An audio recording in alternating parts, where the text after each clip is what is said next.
बिस्मिल्लाहिर्रहमानिर्रहीम। स्टूडेंट्स, कल हमने डिस्कशन की थी कि डीऑक्सीराइबोन्यूक्लियोटाइड्स और राइबोन्यूक्लियोटाइड्स के कंपोनेंट्स कौन कौन से होते हैं। उन कंपोनेंट्स की यूनियन से एक न्यूक्लियोटाइड कैसे बनता है, आज हम इस टॉपिक से अपनी डिस्कशन का आगाज़ करेंगे कि ये कंपोनेंट्स आपस में इकट्ठे कैसे होते हैं और कौन कौन से मराहिल से गुज़र के सेल में न्यूक्लियोटाइड्स की कंस्ट्रक्शन का प्रोसेस जारी रहता है। क्योंकि हम दोनों किस्मों के न्यूक्लियोटाइड्स, आरएनए के राइबोन्यूक्लियोटाइड्स और डीएनए के डीऑक्सीराइबोन्यूक्लियोटाइड्स पर बात कर रहे हैं, तो हम इन दोनों को पैरेलल डिस्कस करते जाएंगे। तो न्यूक्लियोटाइड के तीन कंपोनेंट्स होते हैं।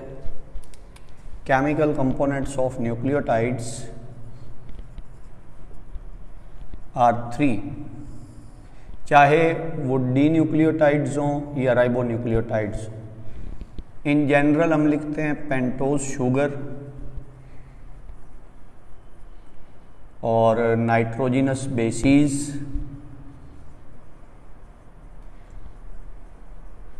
और phosphate groups.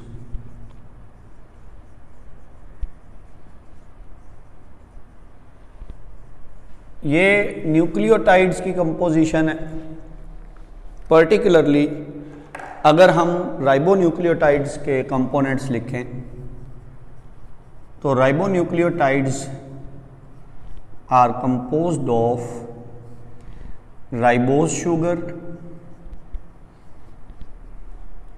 Nitrogenous bases, adenine, guanine, cytosine and uracil और फॉस्फेट ग्रुप्स। और अगर हम डीऑक्सीराइबोन्यूक्लियोटाइड्स के कंपोनेंट्स को मेंशन करें,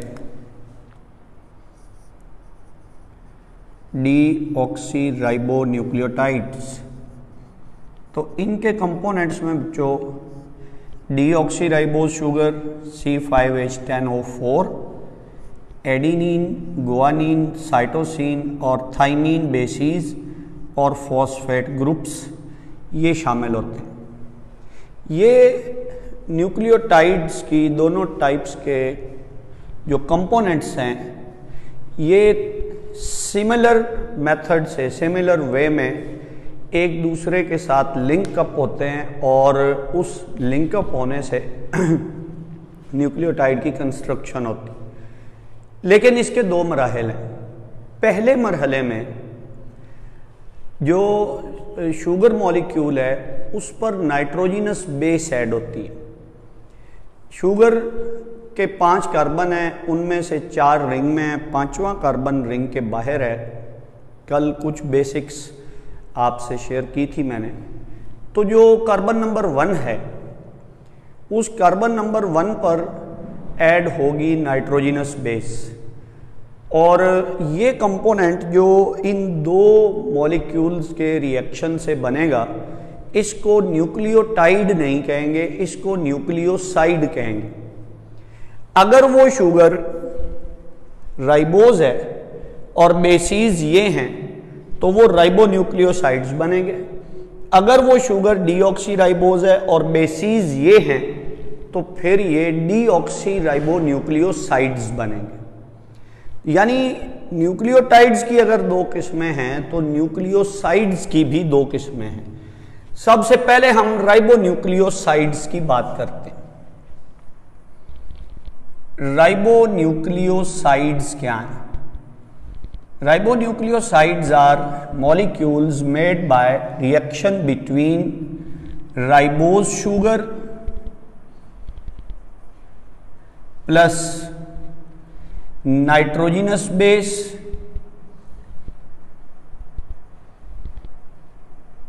at C1। इसकी कार्बन 1 पर लगनी है नाइट्रोजिनस बेस। तो इन 2 मॉलिक्यूल्स के रिएक्शन से जो मॉलिक्यूल कंस्ट्रक्ट होगा that would be called as a ribonucleoside. Suppose ये एक राइबोज शुगर है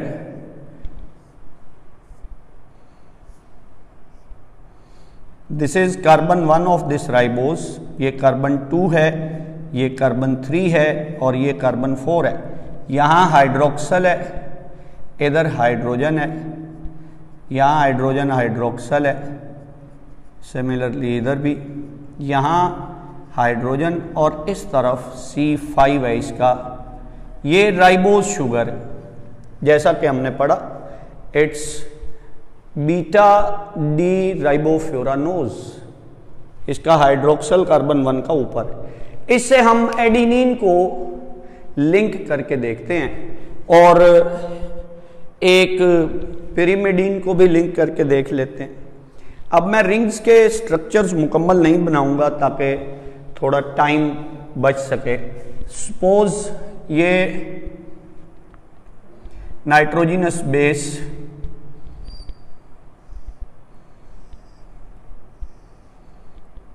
एडिनिन है, इसके कार्बन 6 पर यहाँ क्या होगा NH2 अमाइनो होगा और ये इसकी स्मॉलर रिंग इस तरफ है, हमने दूसरी ओरिएंटेशन में बनाई थी। अब हम रिएक्शन शो करने के लिए इसको इस ओरिएंटेशन में रिप्रेजेंट कर रहे हैं। ये नाइट्रोजन 9 है, यहाँ हाइड्रोजन लगा हुआ है और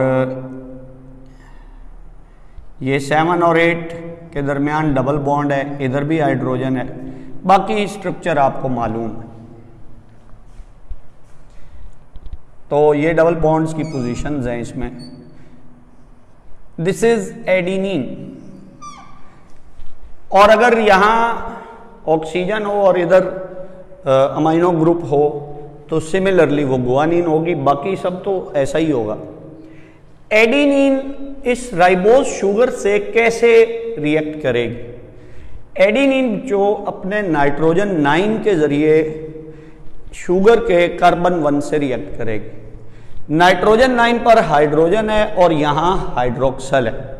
जो एंजाइम इन दोनों को लिंकअप करवाता है वो रिएक्शन में हाइड्रोजन और हाइड्रोक्सल का रिएक्शन करवाता है और उससे क्या होता है, उससे वाटर मॉलिक्यूल एलिमिनेट होता है। पानी का मॉलिक्यूल यहाँ से रिलीज होगा और ये कार्बन 1 राइबोज का इस प्यूरिन के नाइट्रोजन 9 से डायरेक्ट CN लिंकेज बनाकर जुड़ जाएगा। तो ये बॉन्ड हम ऐसे शो करेंगे, इट्स अ CN लिंकेज। लेकिन ये CN लिंकेज, ये जो CN लिंकेज पेप्टाइड बॉन्ड नहीं है। पेप्टाइड बॉन्ड में जब CN लिंकेज बनता है तो वो कार्बोक्सिलिक एसिड ग्रुप और अमाइनो ग्रुप के दरमियान बनता है। खैर, यहां से वाटर मॉलिक्यूल रिलीज हुआ, नाइट्रोजन 9 कार्बन 1 से जुड़ गई। ये राइबोज शुगर प्लस एडिनिन यानी एक पेंटोज शुगर प्लस एक नाइट्रोजिनस बेस, ये दोनों मॉलिक्यूल्स के कॉम्बिनेशन से जो मॉलिक्यूल ये बन रहा है, this molecule is called as a ribonucleoside. इनके नाम हम रखेंगे, लेकिन मैं पहले आपको इस मॉलिक्यूल से, शुगर के मॉलिक्यूल से पिरिमिडीन को ऐड करना बता दूं। Pyrimidines, as you know, these are 6 cornered molecules और इनका नाइट्रोजन 1 यहां होता है।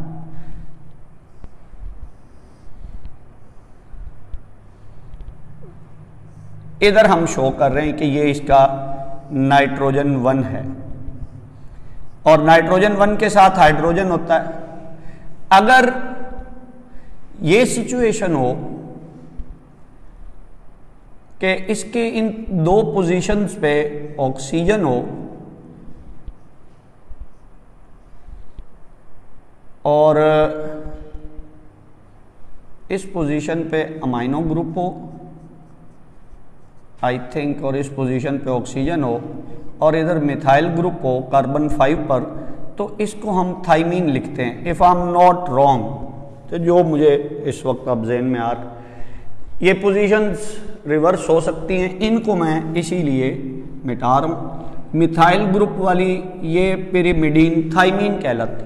अच्छा, ये थाइमीन है, यहाँ एक नाइट्रोजन है, ये नाइट्रोजन 3 है, ये कार्बन 5 है, ये नाइट्रोजन 1 है। पिरिमिडीन कोई सी भी हो, यूरासिल हो, थाइमीन हो, साइटोसिन हो, ये जो नाइट्रोजन 1 के जरिए रिएक्ट करती हैं इस राइबोज शुगर से। अब जब हम यहां थाइमीन बनाते हैं तो उसका एक मकसद होता है कि आपको ये बात इधर ही राइबोन्यूक्लियोटाइड्स में ही सिखा दी जाए कि राइबोज शुगर पर थाइमीन ने ऐड नहीं होना, इसने डीऑक्सीराइबोज पर ऐड होना। सो आप यहां इसको रिप्रेजेंट नहीं करेंगे। डीऑक्सीराइबोन्यूक्लियोटाइड्स और राइबोन्यूक्लियोटाइड्स में मेजर डिफरेंस क्या है, शुगर का और इस बेस की, यानी डीऑक्सीराइबोज पर ये ऐड होती है और राइबोज शुगर पे ये ऐड होती है। तो यहां आप कोई और बेस शो कर ले, फॉर एग्जांपल ये डाइऑक्सी यूरासिल शो कर ले। So this is uracil, thymine नहीं ऐड करते और ये यूरासिल राइबोज पर डीऑक्सीराइबोज पर नहीं ऐड करते। इसकी नाइट्रोजन 1 बिल्कुल उसी तरह उसके हाइड्रोक्सल से, कार्बन 1 के हाइड्रोक्सल से लिंकअप हो जाती है। अब हम इसको जरा इग्नोर करके इनका बॉन्ड शो कर दें अगर, तो ये बॉन्ड भी वही CN लिंकेज है। अब यूरासिल उससे ऐड हुई, पहले हमने एडिनिन ऐड की, एक टाइम पर एक बेस ऐड होगी। ये सिर्फ टाइम एंड स्पेस कंजर्वेशन के लिए कर रहा हूं ताकि जल्दी जल्दी ये बात हो सके।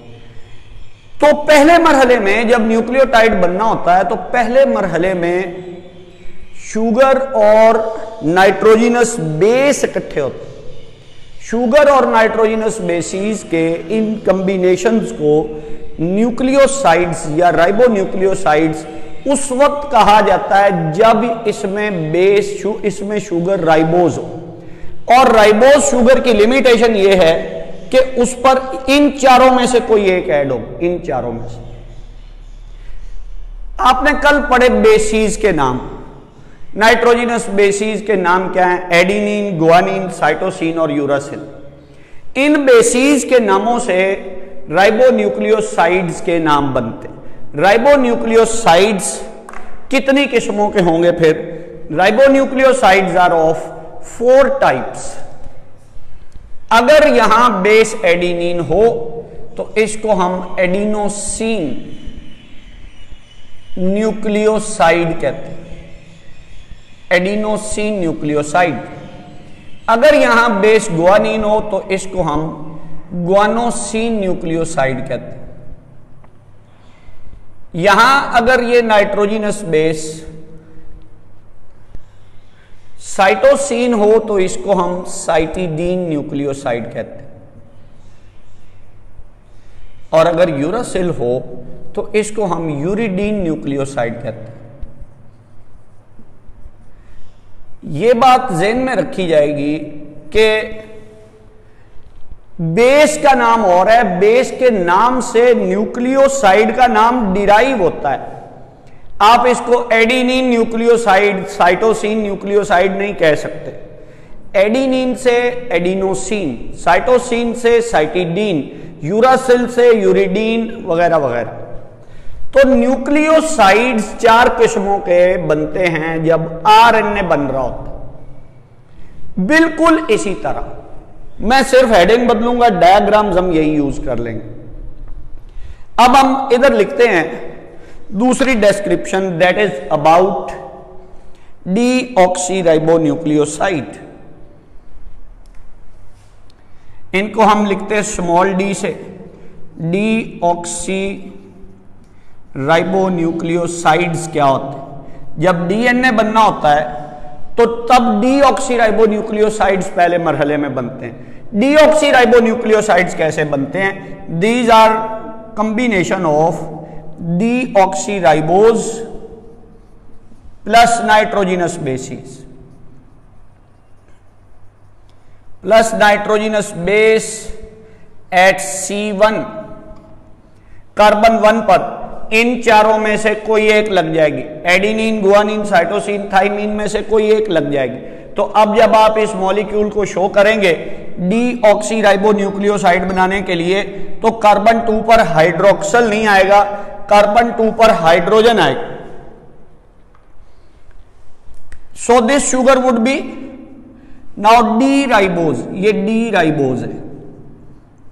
अच्छा, अब ये इसका कार्बन 1 और यहां इसका हाइड्रोक्सल, ये deoxy ribose sugar. This reacts with adenine, guanine, cytosine और थाइमीन। यही एडेनिन बनी हुई है, इसका बॉन्ड बिल्कुल वैसे ही बनेगा। यहां थाइमीन बना दो, अब ये थाइमीन है तो इसका बॉन्ड भी ऐसे ही बनेगा कार्बन 1 से। कार्बन 1 से जुड़ती हैं पिरिमिडिन्स अपने नाइट्रोजन 1 के जरिए, कार्बन 1 से जुड़ती हैं प्यूरीन्स अपने नाइट्रोजन 9 के जरिए। कार्बन 1 ऑफ राइबोज शुगर का हाइड्रोक्सल या डीऑक्सी राइबोज शुगर का हाइड्रोक्सल बीटा पोजीशन में, एनोमेरिक पोजीशन उसकी कहां है, अप, ऊपर की तरफ है रिंग्स, इसके ऊपर की तरफ से आकर ये बेसीज ऐड होती है। तो ये मॉलिक्यूल्स जो बन रहे हैं इन दो सब्सटेंसेस के रिएक्शन से, दीज आर कॉल्ड एज डीऑक्सी राइबोन्यूक्लियोसाइड्स। हम इसको लिंकअप कर दें, ये थाइमीन है, इसके हाइड्रोक्सल से इसका रिएक्शन होगा, वाटर मॉलिक्यूल इलिमिनेट होगा, तो ये थाइमीन इससे जुड़ी, ये डीऑक्सी राइबो थाइमिडीन न्यूक्लियोसाइड कहलाएगा। अच्छा, जब राइबोन्यूक्लियोसाइड्स के नाम लिखते हैं तो साथ राइबो बोलना जरूरी नहीं होता कि आप उसको कहें कि ये राइबो एडिनोसिन न्यूक्लियोसाइड है या एडिनोसिन राइबोन्यूक्लियोसाइड है, जरूरी नहीं है। लेकिन जब आप यहां नाम लिखेंगे तो आप मेंशन करेंगे कि ये डीऑक्सी राइबोज से बनने वाला न्यूक्लियोसाइड है। सो इनकी भी 4 किस्में, डीऑक्सी राइबोन्यूक्लियोसाइड्स इन डीएनए, ये भी 4 तरह के। अगर नाइट्रोजिनस बेस एडिनिन है तो डीऑक्सी राइबो एडिनोसिन न्यूक्लियोसाइड कहलाएगा ये।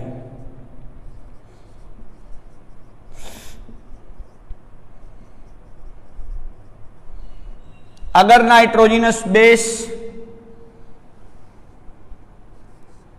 गुआनिन है तो ये डीऑक्सी राइबो गुआनोसिन न्यूक्लियोसाइड कहलाएगा।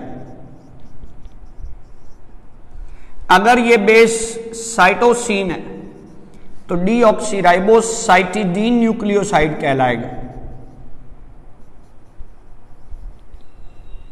और अगर ये बेस थाइमीन है तो जो ये कहलाएगा डीऑक्सी राइबो थाइमिडीन न्यूक्लियोसाइड। तो जैसे जैसे बेस बदलते जाएं, न्यूक्लियोसाइड्स की टाइप्स और नाम बदलते जाते हैं। राइबोज शुगर पर अगर वो 4 बेसिस ऐड हो कार्बन 1 पे तो ये 4 किस्मों के राइबोन्यूक्लियोसाइड्स बनते। डीऑक्सी राइबोज शुगर पर ये 4 बेसिस ऐड हो कार्बन 1 पे तो ये जो 4 किस्मों के डीऑक्सी राइबोन्यूक्लियोसाइड्स बनते हैं। इनके सही नाम लिखने, पढ़ने, इनको देख के पहचानना आपको मालूम होना चाहिए। आपको एक एमसीक्यू आता है, उसमें ये तो नहीं लिखा होगा ना कि ये थाइमीन है, उसमें साइटोसिन तो साथ नहीं लिखा होगा, आपको उसका स्ट्रक्चर आ जाता है और पूछा जाता है कि ये बताएं कि ये कौन सा न्यूक्लियोसाइड या कौन सा न्यूक्लियोटाइड है। तो आपने सबसे पहले कार्बन 2 को देखना है। कार्बन 2 पर देखना है कि हाइड्रोक्सल रिंग के बाहर है या हाइड्रोजन है। अगर तो कार्बन 2 पर हाइड्रोजन रिंग के बाहर होगा तो इसका मतलब यह होगा कि ये एक डीऑक्सी राइबो न्यूक्लियोसाइड या न्यूक्लियोटाइड है। अगर यहां हाइड्रोक्सल हो रिंग के बाहर कार्बन 2 पर तो उसका मतलब यह होगा कि ये एक राइबो न्यूक्लियोसाइड या राइबो न्यूक्लियोटाइड है। न्यूक्लियोटाइड्स के 3 कंपोनेंट्स होते हैं, राइबोन्यूक्लियोसाइड और डीऑक्सी राइबोन्यूक्लियोसाइड्स न्यूक्लियोटाइड बनने के पहले स्टेप में, पहले मरहले में बनते हैं। अब फॉस्फेट ऐड होना कार्बन 5 पर या कार्बन 3 पर दोनों पर फॉस्फेट हो सकता है, लेकिन हम एज अ रूल इसको कार्बन 5 पर ही डिस्क्राइब करेंगे। यानी सेल में ऐसे कई न्यूक्लियोटाइड्स हैं जिनके कार्बन 3 पर फॉस्फेट हो सकता है, कार्बन 5 पर हम ऐड करना सीखेंगे और इसी से ही हम इसका नोमेनक्लेचर भी सीखेंगे। अगेन हम पहले राइबोन्यूक्लियोसाइड्स की बात करते हैं और मैं आपके सामने ये एक न्यूक्लियोसाइड एग्जाम्पल के तौर पर मेंशन कर लेता हूं कि ये हमारे पास एडिनोसिन न्यूक्लियोसाइड है। राइबोज शुगर कर देते हैं हम इसको, ये कार्बन 2 पर हाइड्रोक्सल, ये कार्बन 1 है और ये जुड़ा हुआ है इससे, ये एडिनोसिन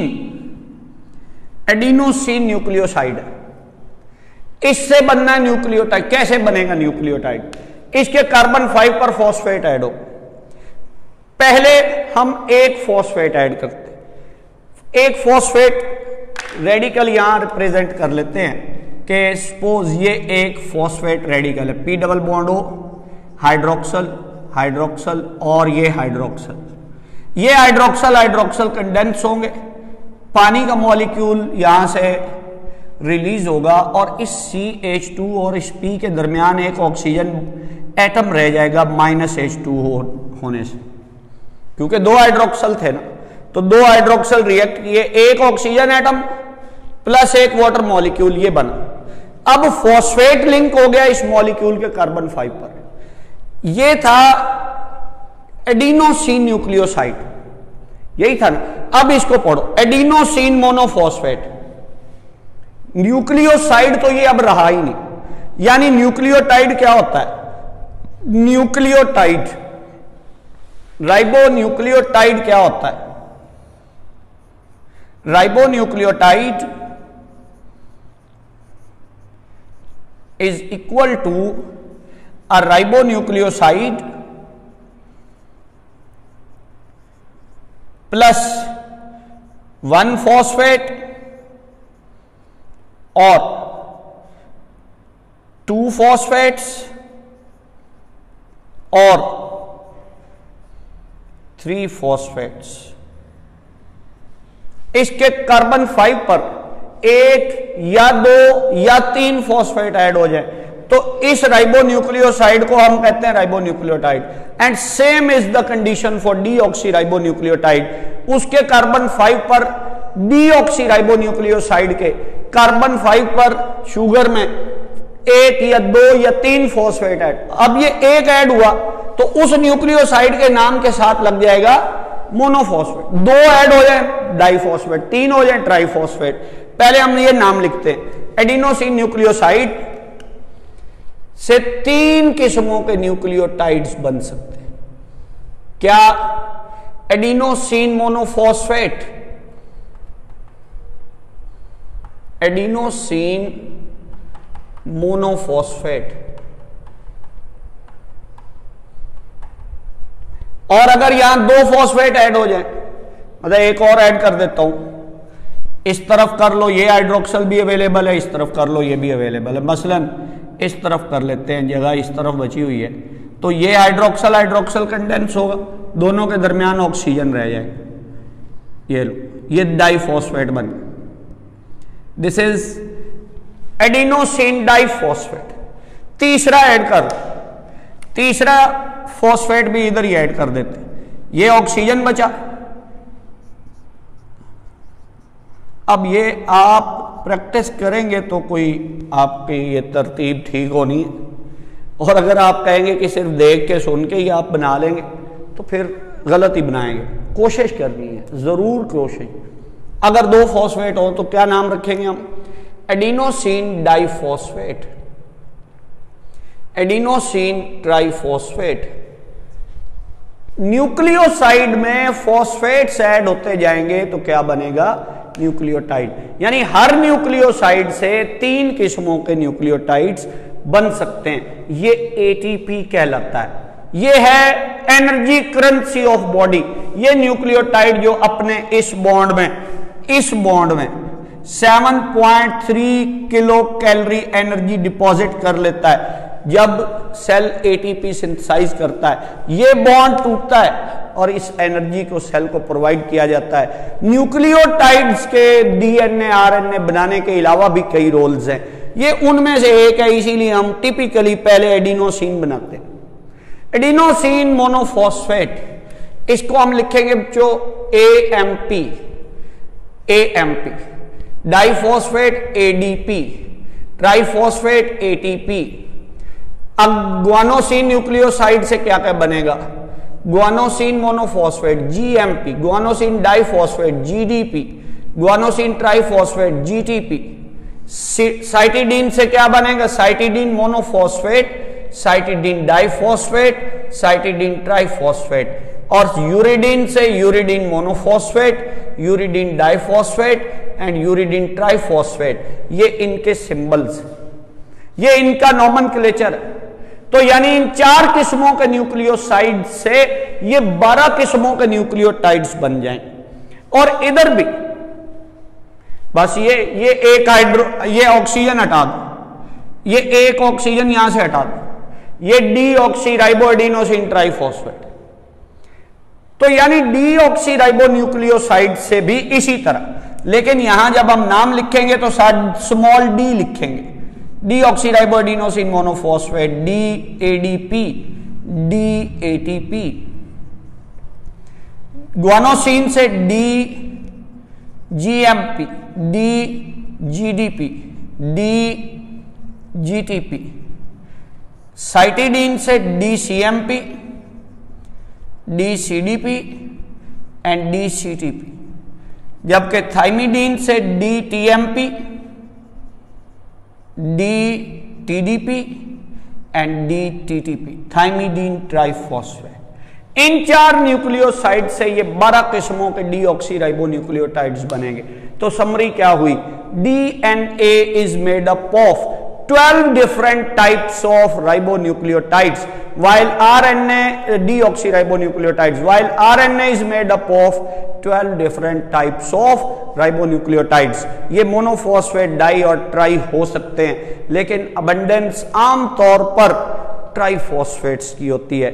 न्यूक्लियोटाइड्स कैसे बनाते हैं डीएनए और आरएनए, ये हमारा अगला क्वेश्चन है। ये हम नेक्स्ट डिस्कशन में लाएंगे और उसको इंशाल्लाह डिस्कस करेंगे। Thank you.